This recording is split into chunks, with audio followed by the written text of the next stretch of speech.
Ladies and gentlemen, ndadzoka zvekare. Aiwa, nhasi kuri kunakidza kuZimbabwe. Paita nyaya hombe panapa iri kubuda, iri kutenderera, inova nyaya iri kuvhundutsa vamwe asi kune rimwe divi ichinakidza vanhu. But tisatotambisa nguva, tisatopedza nguva. Kana uchiziva kuti iwewe unoti pasi neZANU-PF, tanga nekulike this video right now kuitira kuti ZANU-PF yacho iboyikani, because hatina nguva, takanonoka. Nyaya iri panapa yendava nayo ndakakubatirai.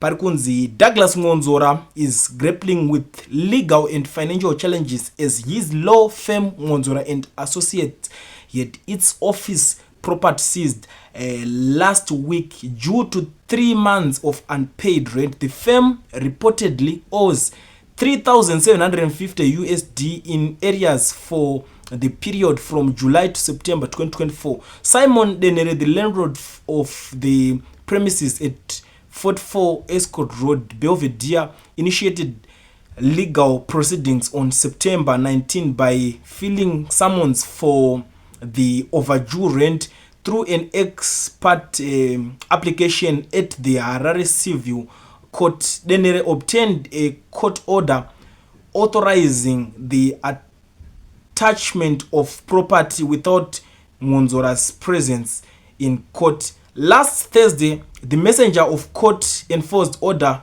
confiscating several items from Mwonzora's office, including sofas, a reception desk, an office desk, 4 computers, 2 printers, office chairs, and a generator. The action was carried out under Section 34 of the Magistrate Court Act, aimed to preventing tenants from leaving without paying their debts. Then it also filed the law firm's eviction and is demanding an additional 1,250 in holding over damages. Mwonzora must settle this amount to recover his seized property. Ndo nyaya iripo iri kuitika iko zvinezvi kuZimbabwe. Mwonzora kwaanoshandira kana kuti business raanoita kana kuti basa rinoti nzira yake racho kwapinda bande, kwaita ma1 ari kunetsana nalandlord. Saka zvinhu zvakabva zvabatirwa zvimwe zvikanzi izvi anozouya achitora zvinhu zvake kana tichinge tapanana mari, nekuti futi tikada kungovasiya vachingobunda 3 months usingabhadhare rent.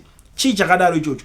One thing chandadzidza panyaya idzi ndechekuti these guys vanga vakajaidzwa, vakajaira kuti vakakanganisa kana kuti pakaita any problem, any mistake yavanenge vasangana nayo mulife mavo, machallenges, vanga vakajaira kungoti chamisa this, chamisa that.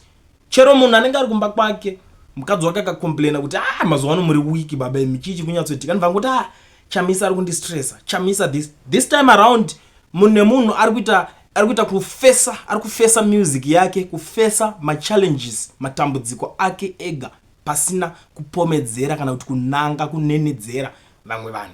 Ndo situation iripo. And the good thing is this, chamisa iko zvino zvana political party, saka pakatoshata zvezvo zvokuti kana kuti uri kunzi iwewe uri kana kuti wonzi uri mutengesi, hapana chekutengesa chacho pari zvino. Saka hakuna pekuti bhaya anenge achibhadhara, because munenge musina product yekuti mutengese kuti alright ari kuita zvakati chiregedze ndiende ndimbonomurwisa ikoko, so that mbozombowana kana ka something, kana kuti kuda kungovafadza mozongonzi ndini ndakavadai. So zvese izvo zvakuna, vanhu vari kufoira zvekudaro. Ende togara tichizvitaura zvinhu zvese zveya zvakungoti against vanhu vakawanda.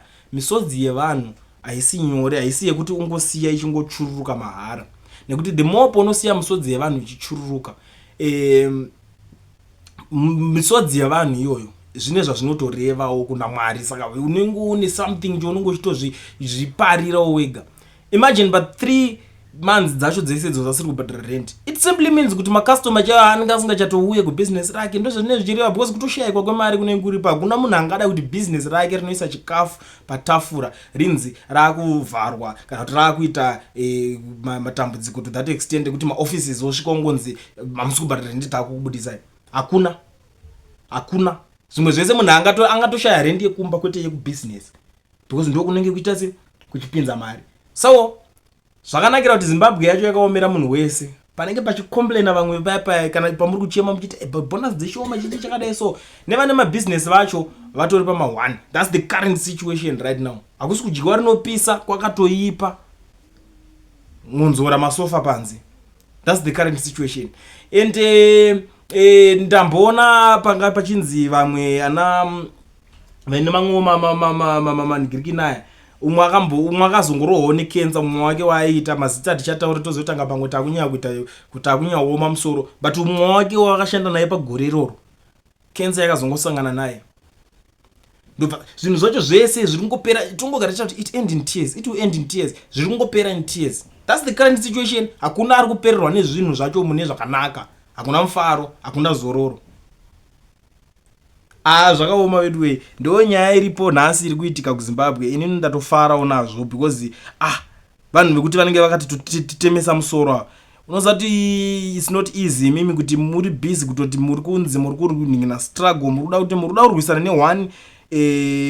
ne one public enemy. Kunouya umwe munhu achitaura kuti aiwa zvese zvamuda kutorwisana muchitaura zvese izvo ndezvekupenga ndezvenyu. Mimi nemunhu wenyu wacho mese muri wekupenga alright bva ipapo. Ndinoda kupinda ini ndichimhanye nini. Zvakachinja manje. Matables akatena. Varume ivava ndo vemaida kutoti vanzi vanokwanisa kusumuka vachinzi vada kuzonomirira kunorwisana neZANU-PF.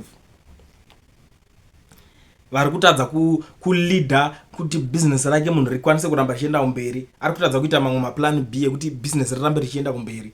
Ozonzi anoenda kunomisidzana neZANU-PF. That's why vanhu vakagara vazviona kudhara vakati uyu haana kana kurongeka hatingambozvisekerere zvaari kuda kutaura zvese zvekuti ada kuzopindawo zoitawo ani vanhu vakazviramba kudhara. Ndo pazvinototangira ipapo. Ende chasara iko zvino zvichasara kuti munhu wese abuda adachada kubuda achiti ndura kuitawo kana MP ndura kuitawo chakati panofanira kutombobudiswa tomboona kuti life yake ari kurarama sei ari kuleader sei nzvimbo. Because tanita naona kuti iye pachake kana kumba kwake anenge achitadza kutungamirira oda kuzouya achitungamirira vamwe vanhu vese nzvimbo society. Hakuna zvakadaro izvozvo hazvishande zvichidaro. Pado chitotariswa kuti munhu ari kuzvirana sei tione bhora kuita business ukuita rechi chimbotudzawo kana one chaunotungamirirawo chaunoita kana chigaro chekuchechi chaicho zvitori nani kuti vanhu vamboona because inge tori mistake hombe. Saka imonotarisa kuti MDC ichazoenda kumberi sei yasara nemunhu akadaro achinzi ndiye president.